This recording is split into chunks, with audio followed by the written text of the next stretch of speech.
Assalamualaikum warahmatullahi wabarakatuh. Kali ini saya akan memaparkan terkait tugas ujian akhir semester Manajemen Keuangan Internasional dengan dosen pengajar Pak Wahyu Purbosantoso. Nama saya Dosi Wid Hermawan dengan nomor NPM 2502010102060. Kali ini akan memaparkan ada 4 topik. Yang pertama adalah terkait multinational company atau MNC dan teori keunggulan komparatif. Yang kedua, proses ekspansi bisnis global. Yang ketiga, sistem cost mengambang terkendali. Dan yang keempat, pentingnya neraca pembayaran atau balance of payment atau BOP. Lanjut, multinational company. Multinational company atau MNC adalah suatu perusahaan berbentuk badan hukum di suatu negara dan memiliki kegiatan produksi dan penjualan di beberapa negara lainnya. Uh, Bisa dilihat di PowerPoint ya, misalnya perusahaan di Meksiko tetapi memiliki cabang atau kegiatan di New York, Sao Paulo, London, Seoul, Tokyo, dan Mexico City. Selanjutnya, ciri-ciri MNC yaitu yang pertama adalah perusahaan yang beroperasi di lebih dari satu negara. Yang kedua, perusahaan memiliki fasilitas dan aset-aset lainnya pada sekurang-kurangnya satu negara. Yang ketiga, memiliki kantor dan fasilitas produksi seperti pabrik di beberapa negara berbeda dan biasanya memiliki kantor pusat yang mengkoordinasikan manajemen secara global. Yang keempat, beberapa MNC memiliki uh, jenis usaha yang sangat besar dan bahkan ada yang melebihi beberapa MNC memiliki modal yang sangat besar dan bahkan ada yang melebihi budget dari suatu negara. Yang kelima adalah disebut juga sebagai transnational corporation. Contohnya dari MNC ini seperti GM, General Electric, uh, British Petroleum atau BP, Toyota, BMW, Honda, Mitsubishi, Walmart, Procter and Gamble, Nestle, Sony, dan sebagainya. Yang pertama, kita akan membahas teori keunggulan komparatif. Teori keunggulan komparatif menurut David Ricardo dalam bukunya yang berjudul Principle of Political Economy and Taxation pertama kali memperkenalkan teori keunggulan komparatif. Yang pembahasan kedua ini, teori ini menyatakan bahwa suatu negara dapat kurang efisien dalam memproduksi semua barang yang dibandingkan dengan negara lain, tetapi negara tersebut masih dapat memperoleh keuntungan dari perdagangan dengan mengkhususkan diri memproduksi barang yang memiliki biaya yang lebih rendah. Jadi dia hanya memproduksi barang yang memiliki biaya yang lebih rendah sehingga keuntungannya mungkin lebih gede ya kalau diekspor daripada dia mengimpor. MNC mendobrak doktrin keunggulan komparatif. MNC mendobrak doktrin keunggulan komparatif. Ini argumen yang memperkuat pernyataan bahwa NMC mendobrak doktrin keunggulan komparatif. Di antaranya yang pertama adalah basis dari teori keunggulan kompetitif hanya pada keunggulan yang dimiliki saja. Biasanya keunggulan alamiah sih. Tetapi dengan MNC, adanya MNC, keunggulan bisa diciptakan dengan melakukan investasi di berbagai negara lain yang memiliki keunggulan masing-masing. Jadi menciptakan keunggulan buatan. Jadi kalau di negara kita mungkin nggak unggul di teknologi, maka menanam saham ke negara lain yang unggul dalam teknologi. Yang B, dengan adanya MNC bisa memperluas rantai produksi dan pemasaran. Misalnya Adidas ya, memproduksi sepatu di Indonesia, biaya tenaga kerjanya lebih murah dan memasarkannya di Amerika dan Eropa. Hal ini membuat teori keunggulan komparatif sekarang kurang relevan. Yang ketiga, teori keunggulan kompetitif memiliki asumsi faktor produksi tidak dapat berpindah lintas negara, tetapi Dengan adanya MNC mematahkan asumsi tersebut,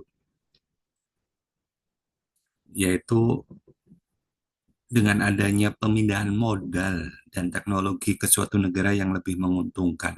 Karena dengan ada MNC bisa bisa memindahkan modal dan teknologi ke suatu negara yang lebih menguntungkan. Yang keempat atau D, dengan MNC pola perdagangan antar negara tidak hanya mengikuti keunggulan komparatif saja, tetapi juga strategi perusahaan yang lebih kompetitif, yaitu meningkatkan persaingan usaha. Yang kedua adalah pembahasan yang kedua yaitu proses ekspansif bisnis ke mancanegara.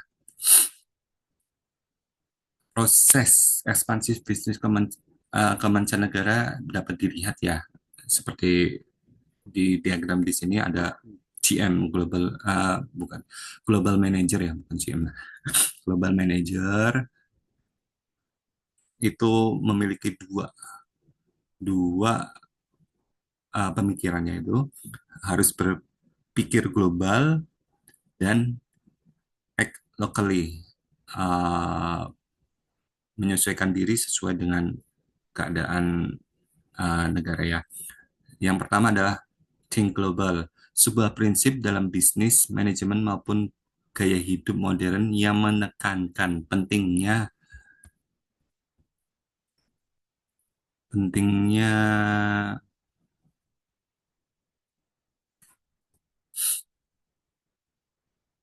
dunia sebagai satu kesatuan. Bukan hanya fokus pada perspektif lokal. Yang kedua adalah act locally, yaitu menyesuaikan strategi global dengan kebutuhan budaya dan kondisi masyarakat setempat. Yang ketiga adalah sistem mata uang mengambang terkendali. Sistem mata uang mengambang terkendali, yaitu sistem mata uang di mana pemerintah dan pasar mempunyai hak untuk menentukan nilai mata uang asing. Kurs mata uang ditentukan oleh mekanisme pasar, tetapi pemerintah melalui bank sentral dapat melakukan intervensi untuk menjaga stabilitas ekonomi. Sistem mata uang mengambang terkendali. Ini ada satu pertanyaan, dapatkah kurs berfluktuasi tinggi di sistem mata uang mengambang terkendali? Menurut saya, ya dapat berfluktuasi tinggi karena pada dasarnya nilai tukar masih diserahkan pada mekanisme pasar.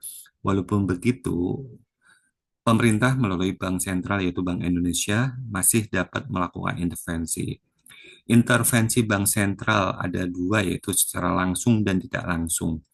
Kalau secara langsung, dengan cara Bank Sentral membeli atau menjual valuta asing di pasar. Sedangkan kalau secara tidak langsung, yaitu dengan cara, contohnya adalah mengubah suku bunga.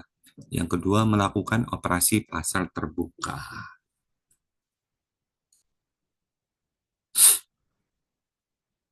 Selanjutnya, neraca pembayaran suatu negara adalah catatan sistematis semua transaksi ekonomi, baik barang, jasa, modal, dan keuangan antara penduduk negara tersebut dengan penduduk negara lain dalam periode waktu tertentu.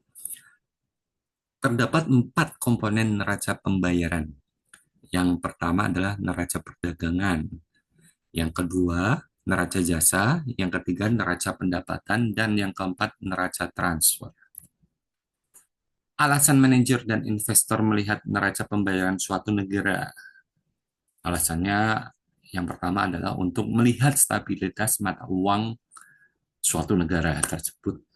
Yang kedua, menghitung risiko investasi ke suatu negara apabila dia akan melakukan investasi.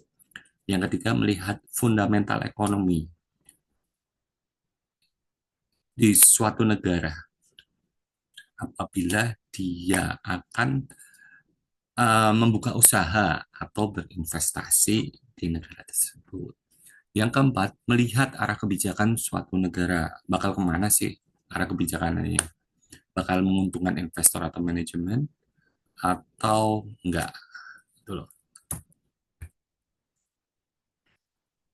Nah, sudah sampai tahap akhir yaitu manfaat yang diperoleh atas pembahasan materi dari empat materi pokok tadi ya. Pembahasan materi itu yang seperti yang nomor empat tadi, yang empat yang tadi, sorry, sorry. Manfaatnya yang dapat diperoleh yang pertama adalah terkait MNC tadi, kita jadi mengetahui mengenai teori keunggulan kompetitif yang diutarakan oleh Richard David Ricardo, serta pemahaman terkait multinational company. Selain itu, memahami terkait adanya MNC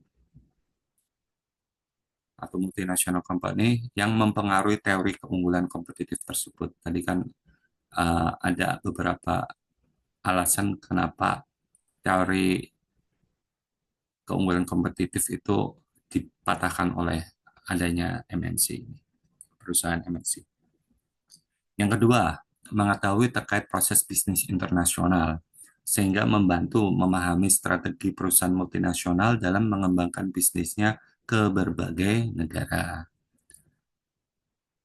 Yang ketiga, meningkatkan pengetahuan terkait nilai tukar mata uang antar negara dan peran pasar serta bank sentral terhadap nilai tukar tersebut.